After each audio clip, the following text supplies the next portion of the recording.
the end of May, Evan and I took a road trip down south to Damascus, Virginia for the annual Appalachian Trail Days Festival. It was our second time attending, but this year, a trail angel of ours, Ronnie Pettit, was there hosting a booth for his magazine called Local Exposure. He kindly offered to share his booth with us, and we had a blast camping with him for 3 days and selling my Etsy artwork. Oh, hello. Guess where we're at? Guess where we're at? Trail Days! With our friend Ronnie. And Hut. What's up, buddy? He's our guard dog. He's very diligent. We are really excited to be here. Yeah, we just car camped. Well, we didn't car camp, we tent camped, but we tent camped next to the car. Between tracks. Next to the car. Ronnie graciously is sharing his booth with us, and we are just having the best time. We had an amazing rest last night because we're kind of like set away from Tent City here and we're tucked in. Yeah, we're like perfect. Tent City's down that way, and we're the first booth coming this way. We're having a little picnic this morning. little picnic. Picnic basket. We got them everything bagels and some cream cheese. There's nothing in there, but there it is right there. And some zebra cakes. So it's the breakfast of champs. Ronnie made us real coffee. Made us some real coffee. And yeah, we're just gonna have a blast here. It feels weird doing trail days from the other side. Yeah. You know, not hiking, so it'll be fun. I feel like I can take in different things than last year. In some ways, it'll be a more authentic experience because we actually camped here. Yeah. So, but it'll be cool to see people we hiked with last year and see the hikers on the trail this year. A lot in store for this weekend, so we're totally stoked. We are.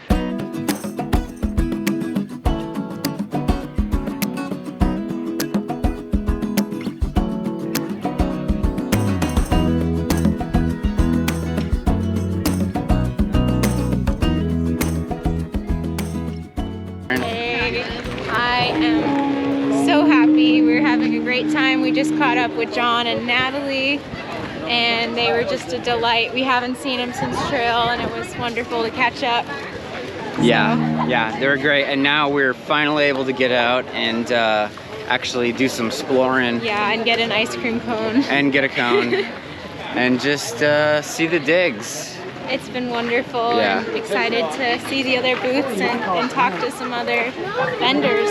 Yeah. And there's the new shirt.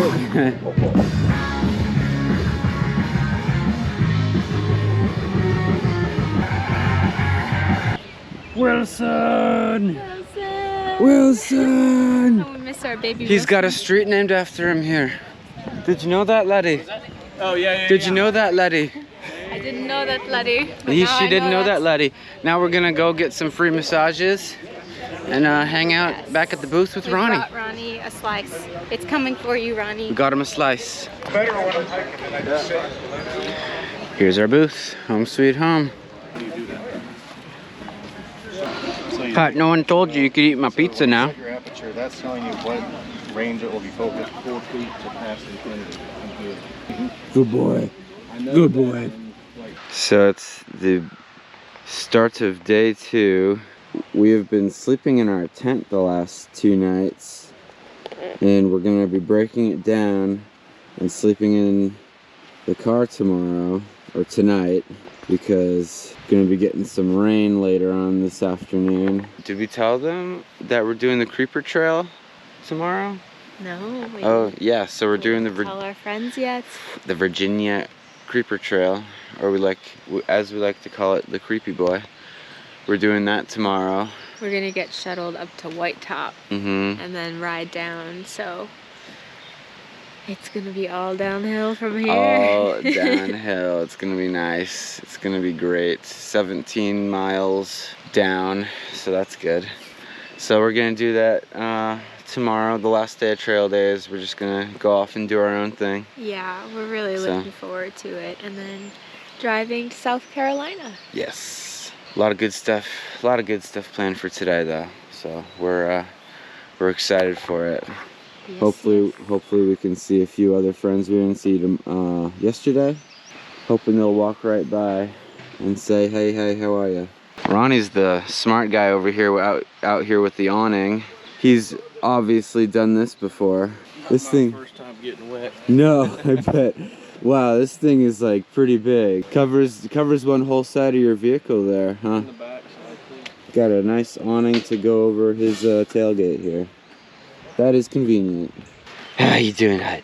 Yes. Did you sleep well? The crowds of people walking by at 2 a.m. He's like, yeah, no, it's all good. So today is a very special day, and he's going to be humble about it. He's going to not say anything about it. But today, Evan is officially out of the National Guard, and I just want him to know how proud I am of him for sticking it through, and that I think he's an amazing man, and I love him so much, and I'm proud of him, and I'm excited for this next journey for him as a farmer. It ain't much, but it's honest work as a farmer. In celebration of his being out of the Guard, I give him this cup of beer. Give me a dance.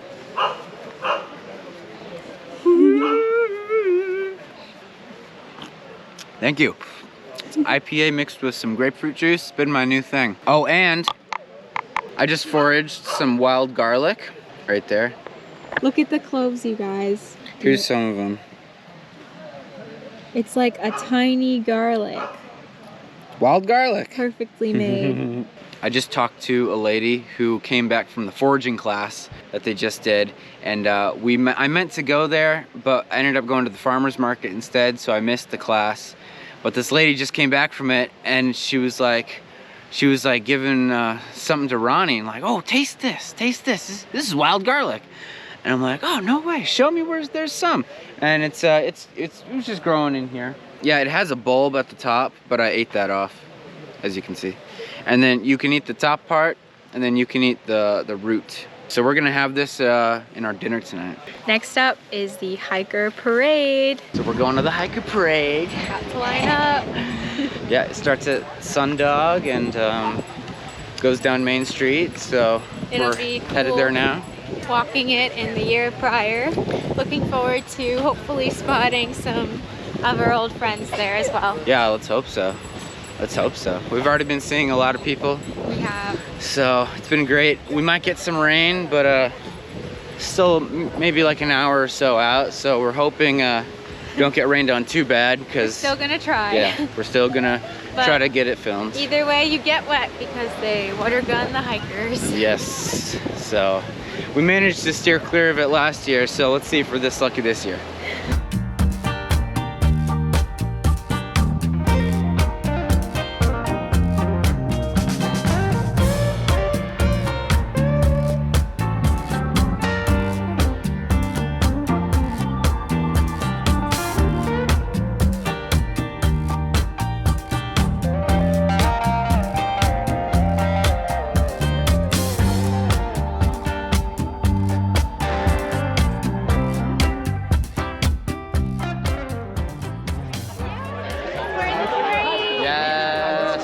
Mushroom and pink hot dog. Go class of 22. Mother duck and trash man. What up? Yeah.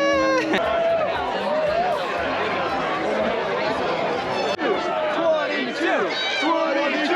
This is the largest gathering of on-trail hikers anywhere. 1921. Vincent Mackay. Dream of your kingdom. 1925, the ATC was formed. 1931, Myron Avery was elected, chosen to lead, and served 7 consecutive terms as the ATC chair. 1937, footpath complete, Maine to Georgia. Vincent Mackay's dream became your reality. 1937 was a good year for the AT. 1941, Pearl Harbor was bombed. bringing America into the worst war this world has ever seen. Most of those who served on the trail, including Myron Avery himself, had to leave the trail and go and serve in that war. The trail was suffocating. 1948, Earl Schaefer stood in one end of the trail. He said, I'm gonna hike to the other end of the trail.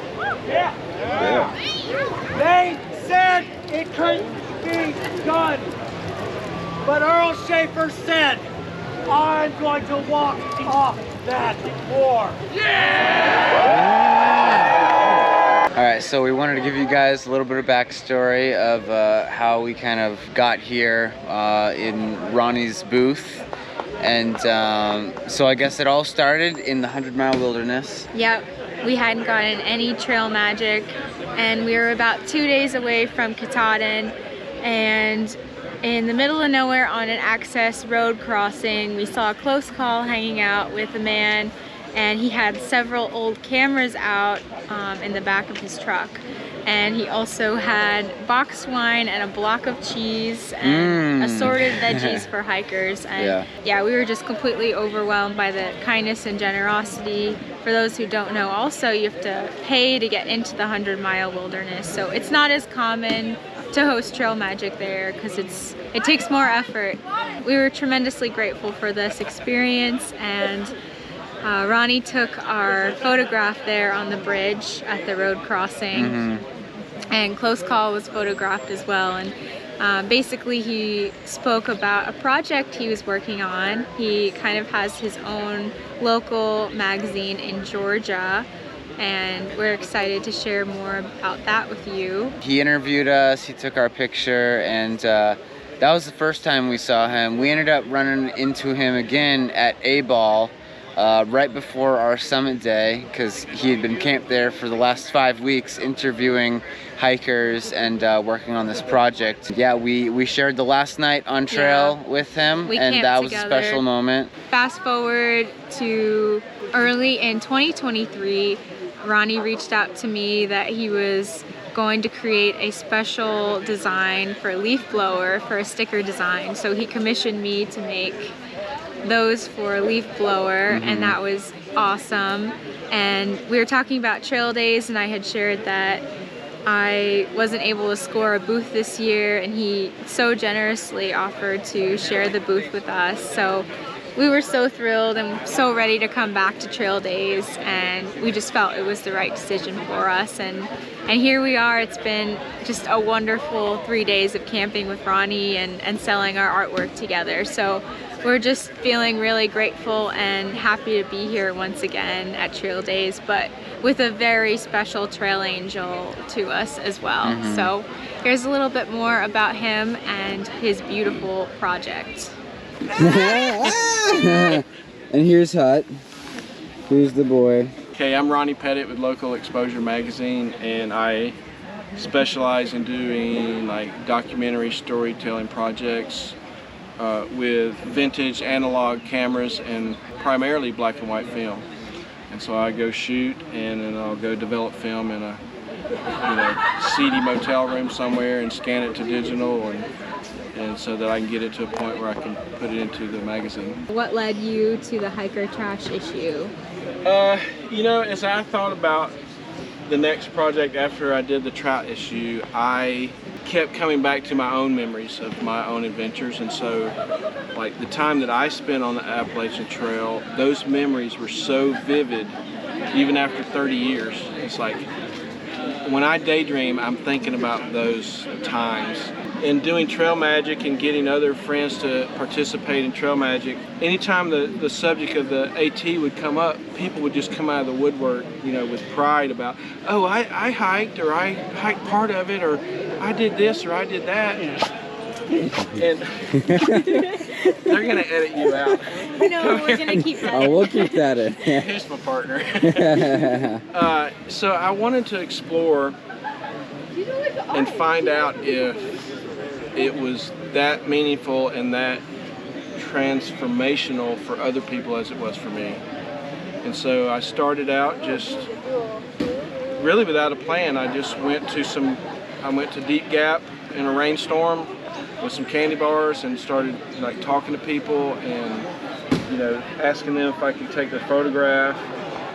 And then, you know, as I moved a little bit further, I would see somebody again. You know, after a while, some people would open up and be honest or vulnerable. And I started to find out why they were really hiking the trail.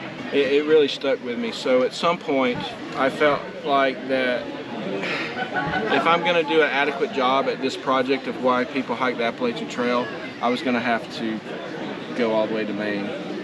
And I was like, I wasn't prepared financially or with my old truck or in any other ways, but I just kind of figured it out. And so I drove the back roads to Maine, following, you know, the Appalachian Trail as closely as possible, and, you know, going to trail crossings and gaps and things like that. And I made it to A-Ball, you know, in early September, kind of when the bubble, or a little bit before the bubble, and I spent about 5 weeks there just letting them come to me, if you will, and letting Hut break the ice, because, you know, many times I felt timid or, you know, afraid to just go up and talk to people. So, you know, Hut would go up and get the loving, and that's kind of the door to say, hey, can I talk to you for a second?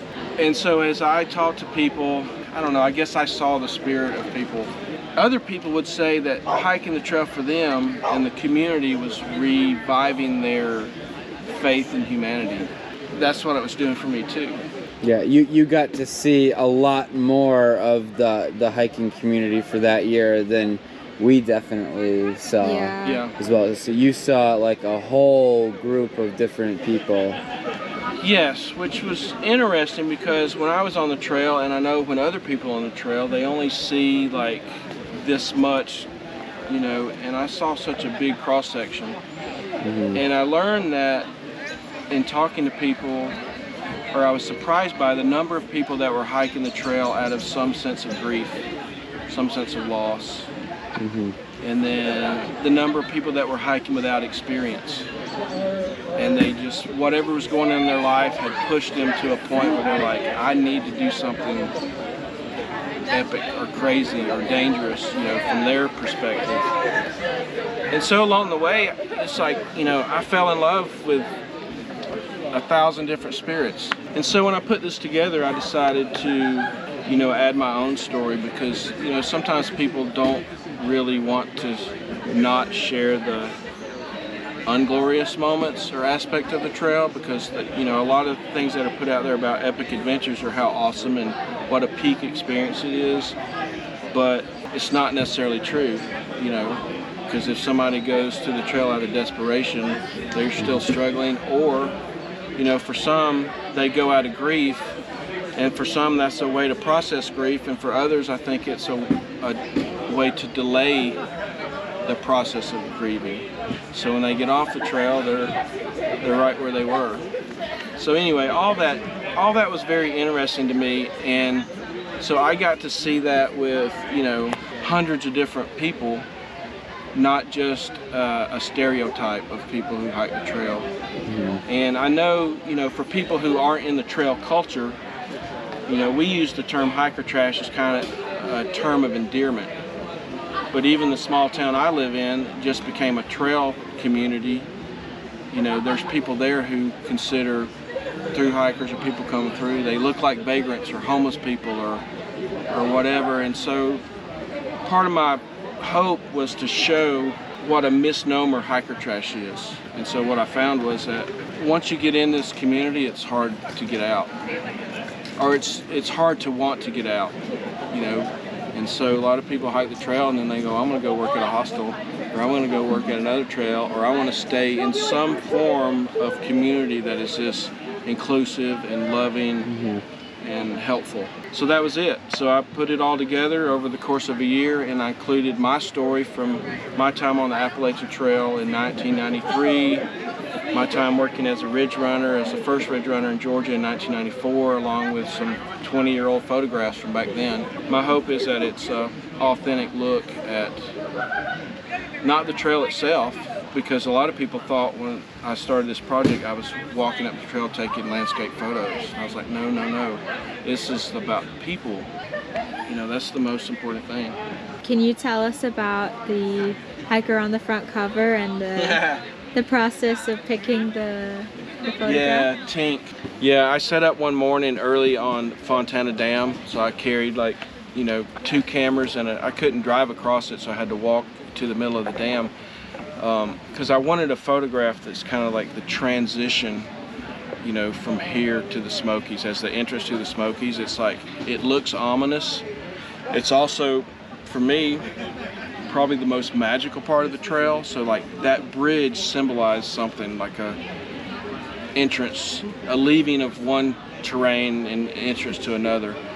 And so I set up in the middle of the bridge, and you know, so I carry my cameras and Hut's pulling on me, and it was, you know, it was a pain. And I got out there, I tied Hut up, I set up one camera, and I wasn't even finished setting it up, and here comes Tink walking across the, you know, walking across the bridge right after daylight, and I'm like, I'm not really ready. But so as she approached, I said, hey, you know, my name's so and so, I'm doing this thing, can I, you know, can I take your photograph? And she said, yeah, sure. And I said, well, you stand right in the middle, you know, because I had already visualized this like vanishing point, you know, concept. I wanted this convergence with this person in the middle and with the mountains in the background. So I was visualizing that, and as she stood there, I didn't even pose her. I just said, well, you stand right there. And she just instinctively put her, you know, trekking poles down in kind of a symmetrical position, and she stood that way and just kind of gave that smile.